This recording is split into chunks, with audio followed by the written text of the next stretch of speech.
Threshing around, ये editorial recently जो budget आया है उसके बारे में है, लेकिन इसका नाम ये क्यों रखा है? बस थ्रेशिंग से आपने याद रखना है ठा ठा ठा, राइट? तो थ्रेशिंग का मतलब होता है किसी की अच्छी खासी मार और पिटाई करना। तो अगर एक तरफ मैं कहूँ कि बजट इसका मेन फोकस है और दूसरी तरफ मैं कहूँ कि एडिटोरियल का जो टाइटल है उसका मतलब है मारना या फिर हाथ पाँव मारना, और ऐसे रैंडमली जिस तरह एक बंदा इंसान पानी में डूब रहा हो और उसको स्विमिंग ना आती हो और वो अपने हाथ पाँव मारता हुआ अपने आप को बचाए, लेकिन ना वो डूबे और ना वो स्विम कर सके, मतलब कि ना वो दुनिया का और ना वो आखिरत का। तो इस सिचुएशन को हम कहेंगे थ्रेशिंग अराउंड। तो इन दोनों चीज़ों में क्या लिंक है?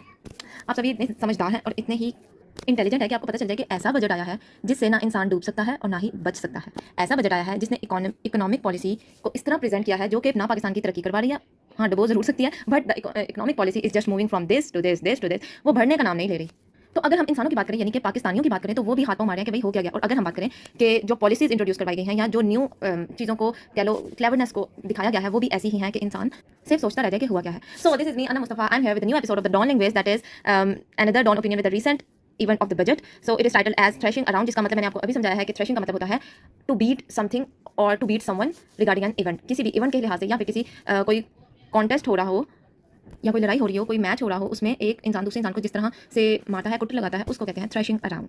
सो ये टाइटल बजट के लिहाज से दिया गया है, तो हम अपना मतलब एडिटोरियल शुरू करते हैं। इससे पहले आपको बता दिया जाए कि हम एडिटोरियल में डिस्कस करते हैं वर्ड्स मीनिंग, लिटरल मीनिंग्स और इम्प्लिसिट मीनिंग। अभी जो मैंने आपको थ्रेशिंग अराउंड का इम्प्लिसिट मीनिंग बताया, मतलब लिटरल मीनिंग था मारना, और इम्प्लिसिट मीनिंग था कि इसकी policies randomly from here to there move कर रही हैं, उनका भी कोई एक ठिकाना नहीं है, and Pakistanis people are also moving from here to there, कि उनका भी कोई ठिकाना नहीं है, दोनों को ही बहुत अच्छी खासी मार पड़ रही है। So these are the implicit meaning के इस एडिटोरियल मीनिंग के मीनिंग्स क्या ट्रांसलेट हम कर सकते हैं। So let's start from the first line. We are now in the advanced stages of the fiscal malfunction that is causing the state in Pakistan to sink deeper into financial and economic non-viability. सबसे पहले हम देखेंगे मैल। मैल एक prefix है, prefix जो किसी के साथ लगता है, ठीक है, शुरू में। तो मैल का मतलब होता है बैड, तो बैड फंक्शन यानी कि बैड वर्किंग हो रही है, ठीक है। फिस्कल, फिस्कल कहते हैं, इसका उर्दू मतलब है माली, यानी कि anything that is related to the money. वो गवर्नमेंट का मनी होगा, मतलब उसमें इनकम भी आ सकती है, expenses, other than that salaries and other developments, जितने भी स्पेंडिंग्स हो सकती हैं, ठीक है, और अर्निंग्स हो सकती हैं, कमा क्या रहे हैं और लगा क्या रहे हैं, यानी कि माली हालात कैसा है। तो अगर हम कहें फिस्कल ईयर तो माली साल, और फिस्कल पॉलिसी यानी कि मालियाती पॉलिसी क्या है।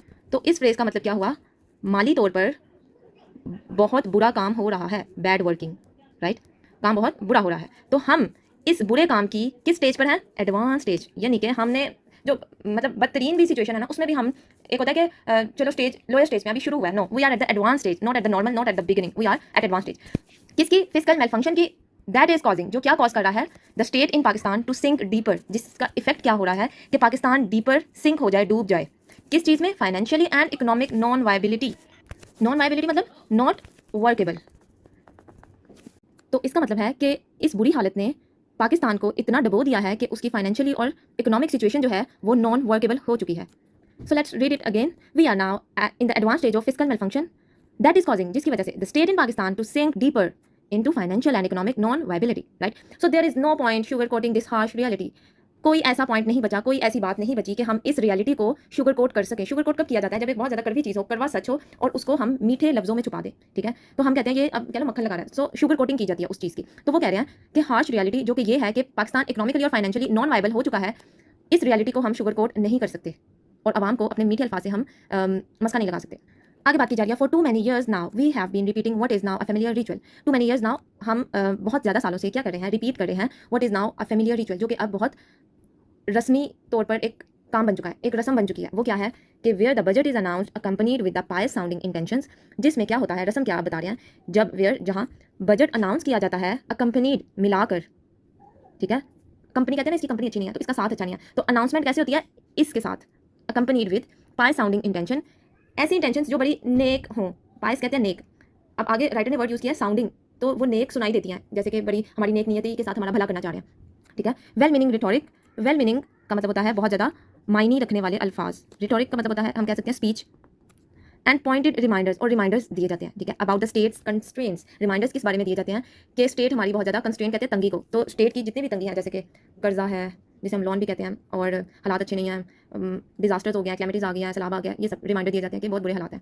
तो समअप करते हैं इस लाइन को। वो कह रहे हैं जब भी बजट अनाउंस होता है उसको किस चीज़ के साथ मिलाया जाता है? नंबर 1, नेक नियति के साथ मिलाया जाता है कि हम लोग आपके बहुत ज़्यादा लाइक वेल विशर्स हैं, हमसे बढ़कर कोई है ही नहीं, तो ऐसी इंटेंशंस के साथ अनाउंस किया जाता है। सेकंड, ये वेल मीनिंग रिटोरिक, मतलब ऐसे अल्फाज इस्तेमाल किए जाते हैं कि अगर डेवलपमेंट हो जाएगी तो ये होगा, अगर हम ये ऐसा कर देंगे तो हमारी तरक्की बहुत ज़्यादा हो जाएगी, मतलब एक लॉजिकल रीजनिंग दी जाती है, वेल मीनिंग स्पीच की जाती है। और ऐसे ऐसे रिमाइंडर्स दिए जाते हैं कि भाई तरस आना शुरू हो जाए, स्टेट बहुत ज़्यादा कमजोर हालत में है। तो हमेशा ऐसे बजट अनाउंस होता है and this has become the ritual and familiar ritual कि अब हमको पता चल गया कि ऐसा ही होना है and it has been repeating all the time. ठीक है, फर्स्ट लाइन में उन्होंने ये कहा। सेकंड लाइन में ये है एंड येट, फिर भी, येट का मतलब होता है फिर भी, the only thing that changes is the increase in the burden on those who are registered compliant tax payers.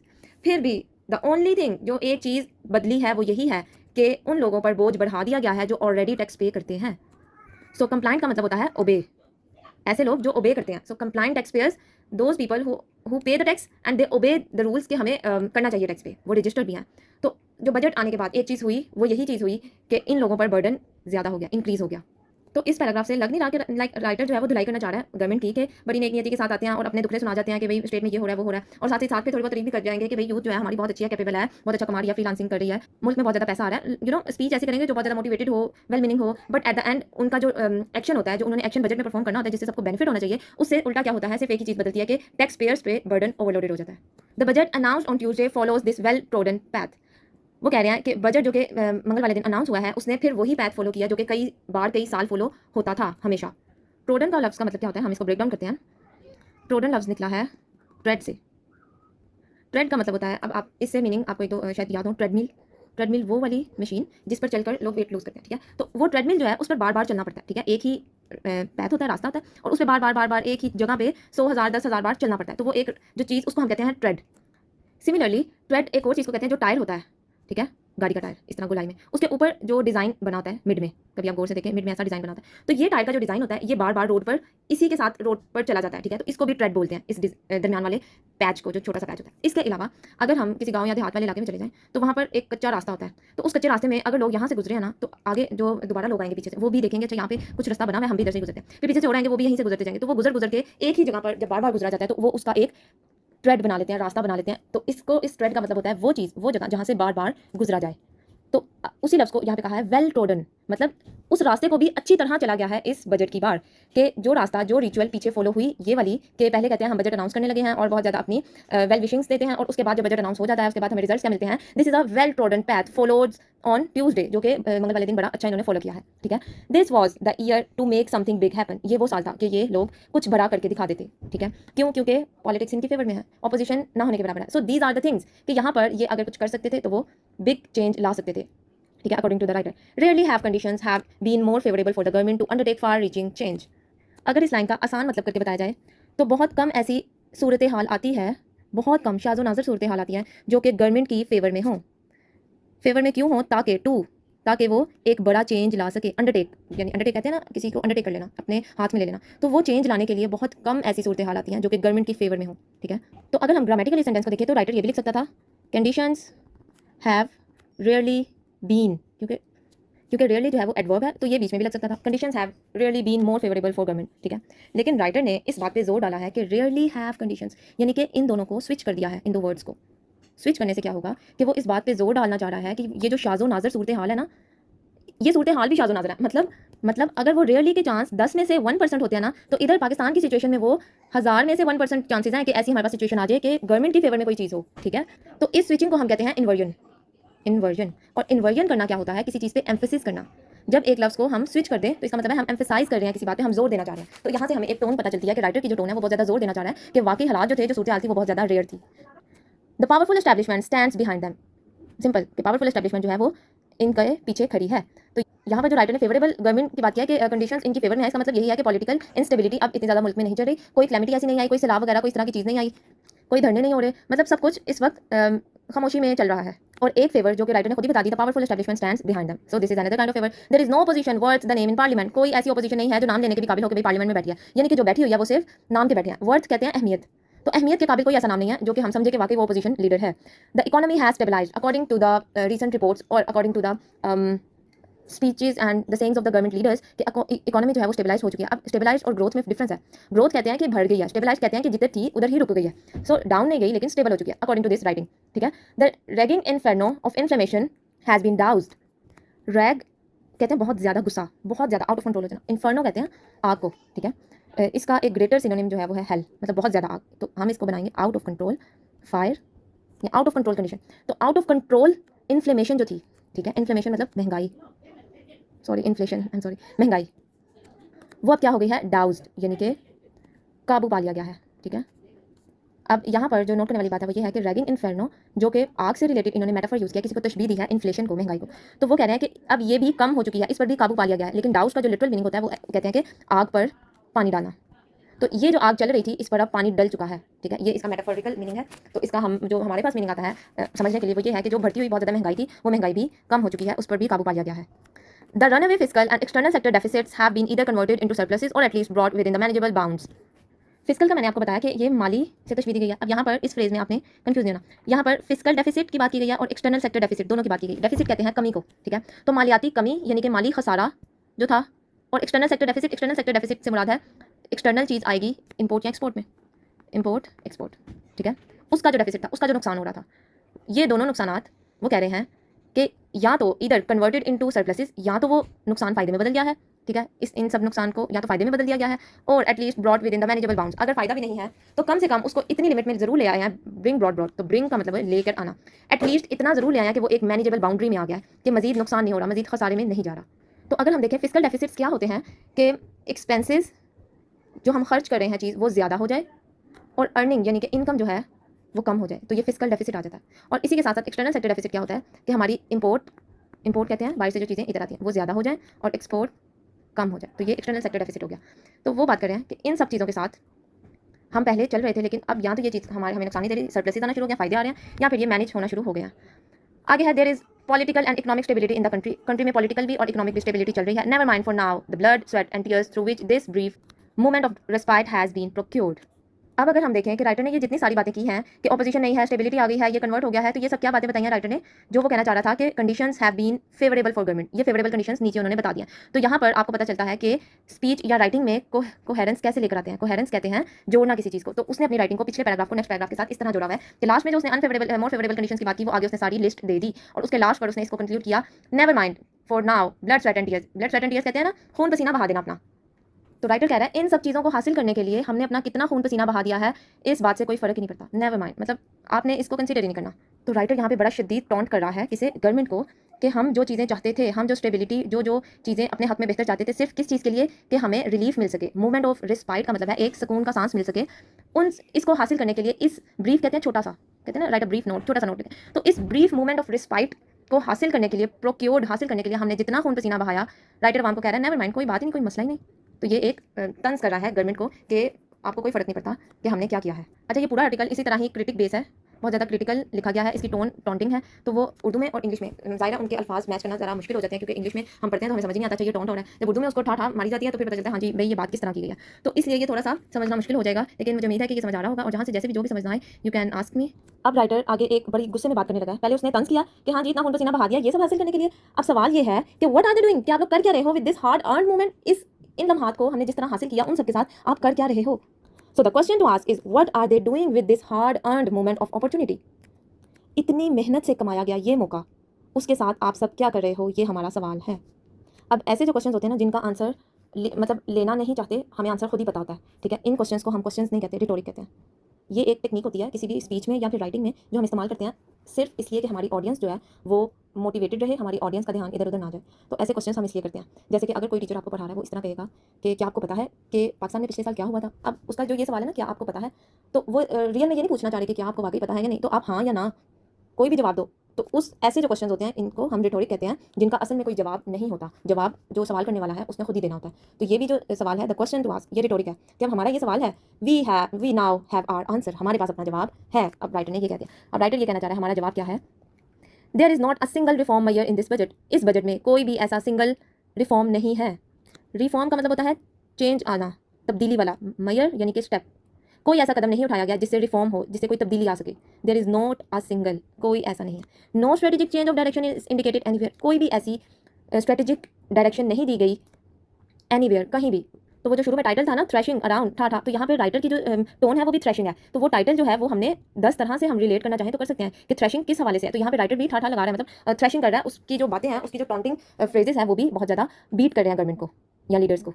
आगे है, they claim to be trying to boost exports through wide ranging reduction in custom duties across thousands of tariff lines, but one is hard pressed to find an exporter who is keen on this proposal. वो कह रहे हैं, they claim, उन्होंने ये दावा किया था कि वो ट्राई करेंगे कि एक्सपोर्ट्स को बूस्ट करें, बढ़ा दे। किस तरह? Through wide ranging reduction in custom duties, कि वो रिड्यूस कर देंगे। रिडक्शन कहते हैं कम करना, वाइड रेंज बहुत ज़्यादा हद तक, वाइड कहते हैं चौड़ाई को और रेंज कहते हैं हद तक, बहुत ज़्यादा हद तक वो कस्टम ड्यूटीज़ को रिड्यूस कर देंगे।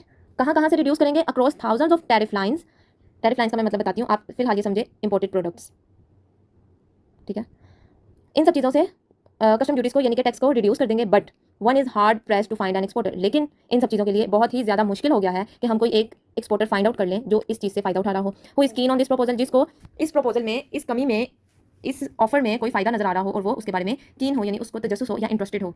अब आपका यहाँ पे सवाल ये बनता है कि टैरिफ लाइंस जो हैं वो इंपोर्टेड प्रोडक्ट्स हैं, ठीक है, उन पे टैक्स कम करने का मतलब करने वाली एक तजवीज़ दी गई है, लेकिन फ़ायदा किससे नहीं हो रहा? एक्सपोर्टर्स को फ़ायदा नहीं। एक्सपोर्टर्स तो यहाँ से सामान बाहर भेजते हैं।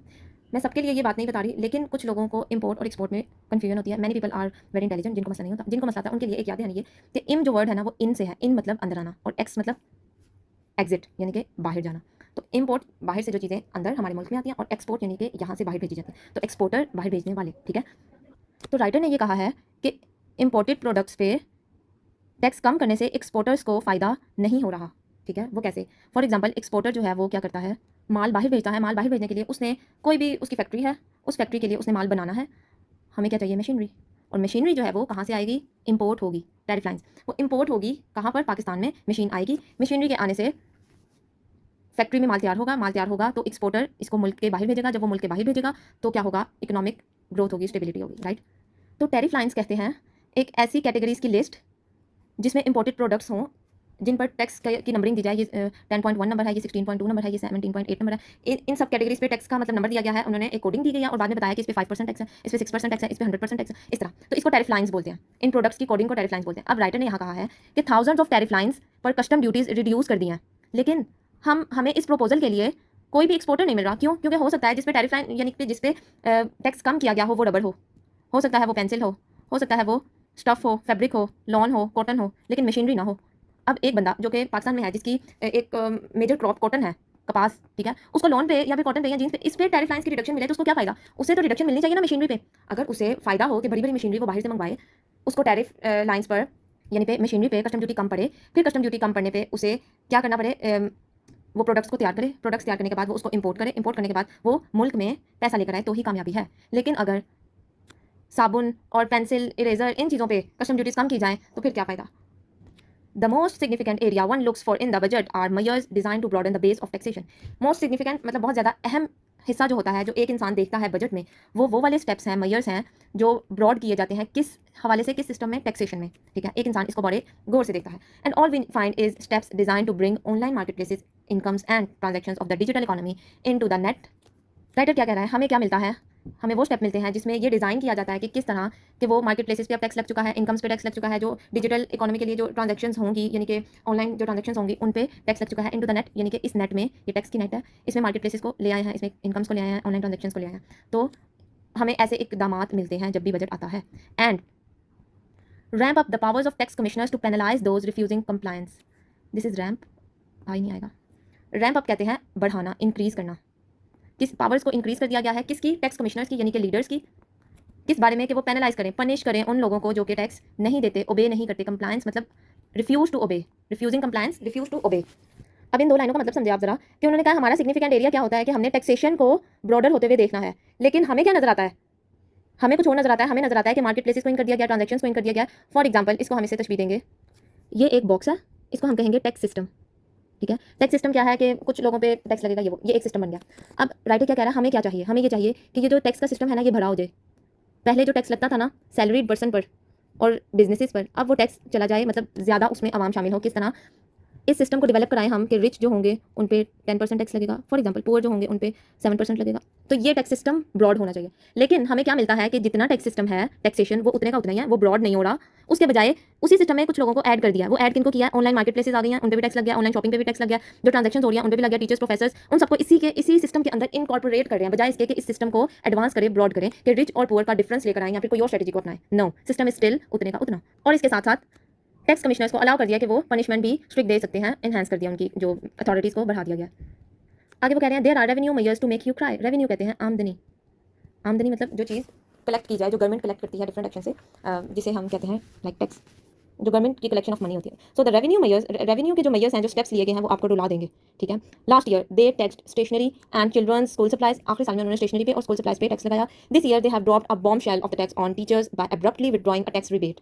इस दफा उन्होंने एक बम किस पे गिराया है? टीचर्स पे। वो बम क्या गिराया है कि पिछले कुछ दिनों में उन्होंने कहा था कि जो टीचर से टैक्स लिया गया उसको रिबेट कर देंगे, यानी कि रीपे करेंगे, टैक्स को रीपे कर देंगे, यानी कि जो टैक्स हमने ले लिया है उसको रीपे करना। लेकिन इस रीपेमेंट वाले जो सिस्टम को ना उन्होंने विदड्रॉ कर लिया है, सेइंग दैट अब ऐसा कुछ भी नहीं होगा। एब्रप्ट कहते हैं अचानक। This is a common word, इसको आप आमतौर पर यूज़ किया करें, कहकर this is your abrupt action. ये क्या एब्रप्ट रिएक्शन है, अचानक, ठीक है। तो टीचर्स पे जो टैक्स रिबेट वाला पॉलिसी थी वो विदड्रॉ कर ली गई है। ये एक बॉम्बशेल गिराया बजट में, कहने को बजट आ रहा है, ठीक है। And they had only a few days ago committed, उन्होंने कमिट किया था दे वुड कीप, कि वो ऐसा करेंगे, बट नो, दिस इज विदड्रॉड। आप सबसे एक रिक्वेस्ट है कि जब भी आप इस आर्टिकल का मीनिंग समझें तो उसके बाद आप विदाउट एनी ट्रांसलेशन आप इसको खुद से रीड करें और एनालाइज करने की कोशिश करें कि how much you have gain, आपने कितना इनपुट, कितना ज़्यादा इजाफा हुआ है आपकी अंडरस्टैंडिंग में, ठीक है। अब राइटर ने आगे ही बहुत ही ज़्यादा तंजिया एक और बात की है ये सब बताने के बाद। एंड देन, ये सब करने के बाद क्या हुआ? दे सैट, दे मतलब लीडर्स, सैट बैठ गए किधर? रिचुअल, आमतौर पर जो रस्म अदा करनी होती है उन्होंने, post budget press conference, budget पेश करने के बाद, पोस्ट मतलब बाद में होने वाली जो प्रेस कॉन्फ्रेंस है उसमें बैठ के आराम से, ठीक है, रस्मी तौर पर। एंड टोल्ड अस, और हमें क्या बताया? How much they value the work of educated Pakistani youth, कि वो बहुत ज़्यादा वैल्यू करते हैं पाकिस्तान की यूथ को, जो कि पढ़ी लिखी है, एजुकेटेड है। कैसे वैल्यू करते हैं? Who have brought $400 million into the country as freelancers, वो यूथ जिन्होंने $400 मुल्क में, $400 मिलियन मुल्क में लेकर आए हैं as a freelancers. Adding that, इसके साथ उन्होंने कहा they would like to see the same code writers make $90 to $100 per hour. हमारे मुअज़्ज़िज़ लीडर्स ये चाहते हैं, जो कि ऐसे लीडर्स जो कि खुद बस ऐसे ही लीडर्स बन चुके हैं विदाउट एनी एजुकेशन, तो वो ये चाहते हैं कि जो पाकिस्तानी यूथ है जो बहुत ज़्यादा मेहनत करके $400 मिलियन कमा लाई है, वो अब 1 घंटे में $100 कमाया करे। ये उनकी एक बड़ी ख्वाहिश है, ठीक है। और साथ ही साथ उन पर टैक्स भी लगा दिया, और something like that in the years to come, या फिर इससे मिलता जुलता ही कुछ करें आने वाले साल में। तो पोस्ट बजट प्रेस कॉन्फ्रेंस में बैठकर उन्होंने पाकिस्तान यूथ की बहुत ज़्यादा तारीफ की है, और तारीफ करने के साथ ही साथ ट्रांजेक्शन पे टैक्स भी लगा दिया, ठीक हो गया। This is vintage budget theatre. Vintage कहते हैं ओल्ड स्टाइल को, ठीक है, कोई भी पुराना सा स्टाइल हो। तो विंटेज बजट थिएटर, जिसे हम कहते हैं, थिएटर वो होता है जहाँ पे ड्रामे चलते होते थे, ठीक है। तो उर्दू में इसकी मतलब हम बड़ी सादा सी ट्रांसलेशन कर सकते हैं कि ये इनका पुराना ड्रामा है, जो बजट पेश करने वाला ना, ये एक बहुत पुराना अब ड्रामा हो चुका है, जो बार बार अब रिपीट होता है। Put the tax burden on teachers and professors, इन पे भी टैक्स का बर्डन डाल दिया। टैक्स स्टूडेंट्स स्कूल सप्लाइज, इन पे भी टैक्स आ गया। Then sing peen of productive energies of the youth. Peens कहते हैं जो हीरोज़ होते थे ना पुराने ज़माने में, जो एक, जिसे हम कहते हैं पुराने ज़माने में कोई मेजर पर्सनैलिटी होना, जैसे कि प्रिंस हो सकता है जिसकी हुकूमत होती थी, उस हीरो के लिए ना गाने गाए जाते थे। उस गाने को हम सॉन्ग नहीं कह सकते थे, उसको हम कहते थे पीन्स।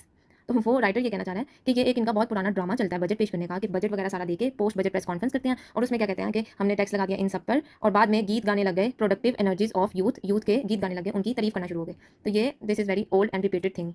इसके साथ साथ wag a finger at those who pay no taxes in this country, और बस उनके लिए तो बस उंगली दिखाई जिनको कोई जहमत ही नहीं करनी पड़ी कि हमें टैक्स पे करना है या नहीं करना। मतलब उन लोगों के लिए जो टैक्स पे नहीं करते, who pay no tax in the country, उन लोगों के लिए क्या कदम उन्होंने उठाया? वेग अ फिंगर। जैसे कोई हमारे साथ बदतमीजी करे तो हम उसको धमकी देने के लिए ऐसे हाथ उठाते हैं ना, और ऐसे धमकी देते हैं कि आइंदा तुमने ऐसे किया ना तो फिर बताओ, मतलब उसको फिंगर पॉइंट आउट करना। तो इन लोगों ने भी ये ड्रामा किया। वो ड्रामा ये था कि पहले टैक्स लगा दिया, फिर तारीफ कर दी, और फिर उन लोगों को बस धमकी दे दी। And with other hand pick the pockets of those who do. Pick the pockets कहते हैं जेब काटने वाले को, पिक पॉकेट, जेब काटता है जो, ठीक है।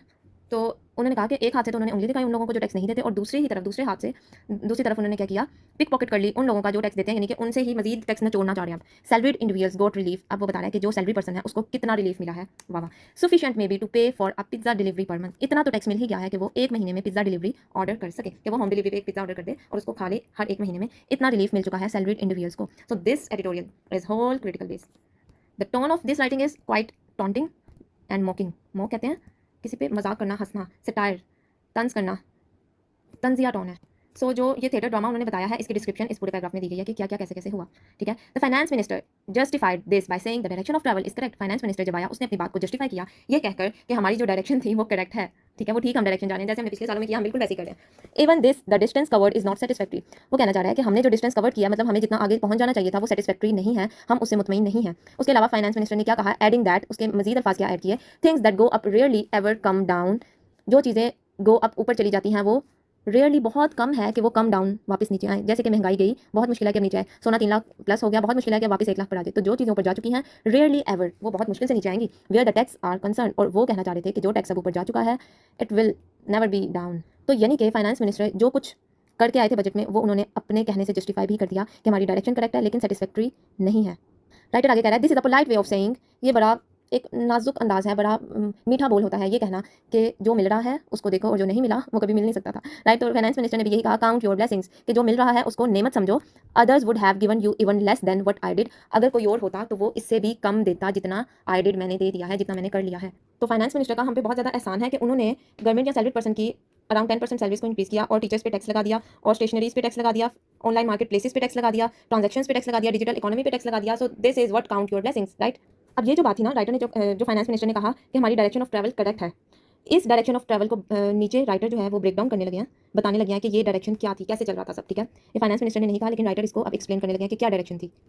But let's talk about the direction of travel for a moment. एक लम्हे के लिए इस डायरेक्शन ऑफ ट्रैवल के बारे में बात करते हैं। The last major tax reform that was attempted in Pakistan was the so called reform general sales tax और RGST। जो आखिरी दफ़ा एक मेजर रिफॉर्म लाने की कोशिश की गई, जो मेजर एक अहम तब्दीली लाने की कोशिश की गई पाकिस्तान में, उसका नाम था सो कॉल्ड RGST यानी कि reform general sales tax bill back in 2009। ये रिफॉर्म लाने की कोशिश की जा रही थी 2009 में। It died allowed and massive death in parliament, और इसको बहुत बुरी तरह मौत दे दी गई, डेथ हो गई इसकी, और एक पुरआवाज़ ये मौत थी, लाउड डेथ थी, यानी कि बड़ा हंगामा हुआ पार्लियामेंट में इस बारे में कि इस रिफॉर्म को, इस बिल को पास नहीं करना। वो लाउड कैसे थी कि गवर्नमेंट के जो पार्टनर्स थे, कोalition पार्टनर्स एट द टाइम उस वक्त जो थे उन्होंने रिफ्यूज़ कर दिया था इसको वोट देने से, कि जिन्होंने बिल प्रेजेंट किया था उनके अपने ही जो पार्टनर्स थे उन्होंने भी रिफ्यूज़ कर दिया था कि भाई ये तो रिफॉर्म पास नहीं होगा। वो बिल पास नहीं हुआ 2009 में। उसके बाद क्या हुआ, सिंस देन उस वक्त तक we have been reduced to clever little ग्लिम्स to squeeze more and more revenue out of those foolish enough to be registered and complying with the tax laws of the country। उस वक्त से since then we have been, हम लोग उन लोगों पे टूट पड़े हैं। लिटिल क्लेवर मतलब चालाक, लिटिल मतलब छोटी, गिमिक्स मतलब ट्रिक्स, चालें, ठीक है। हमने क्या किया है, यानी कि गवर्नमेंट ने क्या किया है कि चालें चलना शुरू कर दिया छोटी छोटी, टू स्क्वीज के नचोड़ ले, स्क्वीज करना मतलब नचोड़ना, लीमू को स्क्वीज करता है, मोर and more revenue out of, कि ज़्यादा से ज़्यादा रेवेन्यू या टैक्स हम निकलवाएं उन बेवकूफ़ लोगों से जिन्होंने अपने आप को रजिस्टर कर लिया है और जो ओबे करते हैं टैक्स के लॉज को इस मुल्क में। तो जिस डायरेक्शन की वो बात कर रहे हैं उसमें पहला नंबर जो आता है वो 2009 में था, जब वो बिल फेल हो गया तो उसके बाद से हुकूमत ने चालें चलना शुरू कर दी। अब आगे उन चालों का जिक्र आ जाता है। Along the way we have invented whole new categories of taxpayers. हमने क्या किया कि इन्वेंट कर दिया, एक नया तरीका इजाद कर दिया, new categories of tax payers. Aahista Aahista हमने हर दफ़ा एक टैक्स पेयर्स जो टैक्स देंगे उनकी नई कैटेगरी बताना शुरू कर दी, and whole new income streams, और साथ ही साथ बताया कि इनकम कहाँ कहाँ से आ रही है, ठीक है। Somewhere around the middle of the 2010s, 2010 के करीब करीब क्या हुआ, we had a new category of taxpayer called non filer of tax returns. हमने 2010 के करीब क्या किया कि एक नई कैटेगरी ले है, उसका नाम रखा non filer of tax returns, मतलब जो टैक्स नहीं देते, उन्होंने अपने आप को फाइल नहीं करवाया, वो नॉन फाइलर हुए, ठीक है। फिर 2022 में हमने क्या किया, government invented the category of deemed income. Deemed income कहते हैं कि कुछ लोगों ने अपनी वेल्थ को छुपाया होता है, कि जिनके पास 10 घर हैं वो 2 घर दिखाते हैं उन पे टैक्स देते हैं, और अगर 4 फैक्ट्रियां तो 2 फैक्ट्रियां बताएंगे उन पे टैक्स देंगे, तो जो 2 छुपाई हुई हैं उनसे जो इनकम हो रही है उसको डीम्ड इनकम कहते हैं, जो कि नजर नहीं आ रही और उसको छुपाया हुआ है। तो गवर्नमेंट ने इस कैटेगरी को भी इन्वेंट कर दिया कि डीम्ड इनकम की कैटेगरी भी है। अलॉन्ग द वे उसके साथ साथ किया, वी हैड एमनेस्टी स्कीम, हमने एमनेस्टी स्कीम निकाल दी, incentives penalties to try and get recalcitrant non filers to register and pay their tax. बहुत मुश्किल है भाई, बहुत मुश्किल है, सबर बताती हूँ।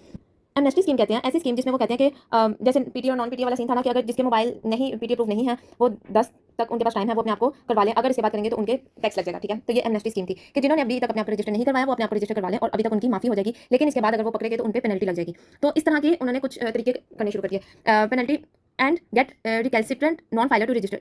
इसका मतलब होता है कि जिद्दी या नाफरमान, ऐसे नॉन फाइलर जो अपने आप को रजिस्टर नहीं करवाते थे, टैक्स पे नहीं करते थे, उनके लिए उन्होंने बहुत ज़्यादा ट्रिक्स को, क्लेवर लिटिल ट्रिक्स उन्होंने शुरू कर दी कि हम उनको पकड़ेंगे और कैसे पकड़ेंगे। आगे आ जाता है, it began in 2014 with an amnesty scheme. 2014 में एमनेस्टी स्कीम आई and withdrawing tax of the bank transaction of non filer. उन्होंने कहा कि हम एमनेस्टी स्कीम ले आते हैं कि हम माफीनामा दे देते हैं कि इस डेट तक आप अपने आप को रजिस्टर करवा दो, और इसके साथ जिन्होंने रजिस्टर नहीं कराया था उनकी डिटेल्स, बैंक डिटेल्स या फिर बैंक से जब पैसे ट्रांसफर होते थे, ट्रांजैक्शन होती थी, उन पे एडिशनल टैक्स लगता था, ज्यादा टैक्स लगता था, जो कि नॉन फाइलर थे सिर्फ उन पे। इट कंटिन्यूड थ्रू 2019 तक ये चलता रहा, when the FBR was prodded into serving 10 of the thousands of notices to non filers in the services sector. उसके बाद क्या हुआ, 2019 के बाद एफबीआर ने बहुत ज़्यादा 10,000 से ज़्यादा लोगों को, मतलब थाउजेंड्स में नोटिस भेजना शुरू कर दिया नॉन फाइलर्स को कि आप भी टैक्स दें, ठीक है। प्रोडिट का मतलब होता है किसी को तंग करना, फोर्स करना। प्रोडिट की अगर हम पिक्चर देखें, ये एक एक्ट होता है, दिस इज प्रोडिट, ठीक है। किसी को तंग करना, उसको फोर्स करना, उसके पीछे पड़ जाना। इट कंटिन्यूड इन 2021, ये 2021 तक कंटिन्यू रहा, जब when we were suppose to collect tens of the billions of rupees from point of sales machine, POS, ठीक है। ये 2021 में इन्होंने कोशिश की कि हम रिटेल सेक्टर की जो मशीन जो शॉप्स हैं, जो जैसे कि स्टेशनरी की शॉप है, कोई छोटी मोटी जैसे दुकान है, वहाँ पे पॉइंट ऑफ सेल मशीन लगाएंगे। इस मशीन का काम क्या होगा कि जितनी उस पर इनकम होती है ना, उस इनकम के लिहाज से, उस कलेक्टेड मनी अर्निंग के लिहाज से हम टैक्स लगाएंगे। लेकिन ये वाला सिस्टम बहुत बुरी तरह फेल हो गया था। सो दिस इज द चार्ट, इसको हम डिस्कस करते हैं। ये डायरेक्शन ऑफ ट्रैवल है जो कि बताई गई है कि कैसे कैसे चला सब। तो 2009 में क्या हुआ था, वो बिल आया था और उसके बाद 2010 में नॉन फाइलर्स की कैटेगरी को इंट्रोड्यूस करवाया गया। उसके बाद 2014 में एमनेस्टी स्कीम को लेके आए कि जितने भी टैक्स अवेडर्स हैं, अवेडर्स कहते हैं अवॉइड से निकला, अवॉइड करना यानी कि किसी चीज़ से परहेज करना। तो टैक्स अवेडर्स जो इंटेंशनली अवॉइड कर रहे थे कि हम टैक्स नहीं देंगे, उन लोगों को अलाउ किया कि वो पे करें विदाउट पेनल्टी, कि आपको कोई पेनल्टी नहीं देनी पड़ेगी, आप अपने आप को रजिस्टर करवा लो, ठीक है। और 2014 में फिर विद होल्डिंग टैक्स भी लगा दिया गया बैंक ट्रांजेक्शन पे, उनको पेनलाइज किया। नॉन फाइलर्स जो भी थे उनके लिए ज़्यादा टैक्स लगा दिया गया, जो भी ट्रांजेक्शन वो करेंगे एक्स्ट्रा टैक्स डिडक्ट किया गया, ठीक हो गया। 2019 में एफबीआर ने नोटिस सेंड किए कि जितने नॉन फाइलर हैं वो अपने आप को रजिस्टर करवा लें।